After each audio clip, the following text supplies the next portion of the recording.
कई companies, foreign companies जो पाकिस्तान में कई साल से है, वो अपना बंद करके जा रही है।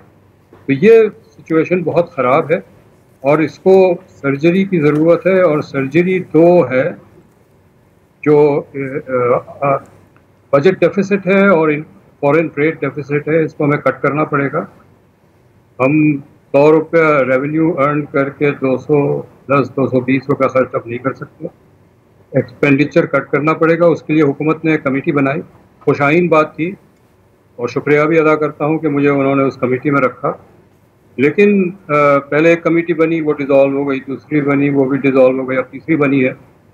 लेकिन इस कमेटी के जो दो इश्यूज हैं जो बुनियादी है, 70 ऑर्गेनाइजेशंस को इन्होंने देखा है, उसमें से 17 जो है वो तो कमर्शियल एंटरप्राइजेज हैं जो प्राइवेटाइजेशन के लिए ऑलरेडी पुट अप कर दिया गया है।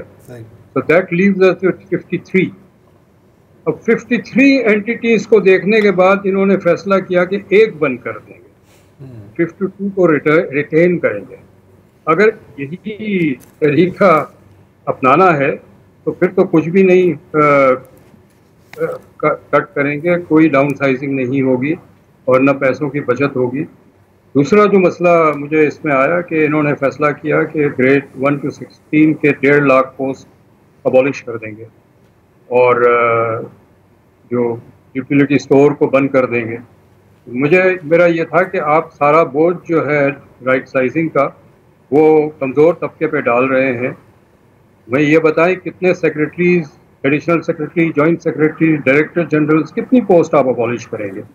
अगर एक ही इदारा बंद करना है और 5-6 इदारे उन्होंने मर्ज करने हैं तो यहाँ तो मुझे कोई खातिर खा सेविंग नज़र आती नहीं है। और बहुत सारे जो 52 इदारे हैं जो इन्होंने रिटेन करने का फैसला किया है, ये बहुत ज़्यादा कंट्रोवर्शियल है। ये इदारे कई साल से हैं और कोई इसकी कारकर्दगी नहीं है, और इस बुनियाद पे इसको रखा गया है कि हम इसको एफिशिएंट करके चलाएंगे।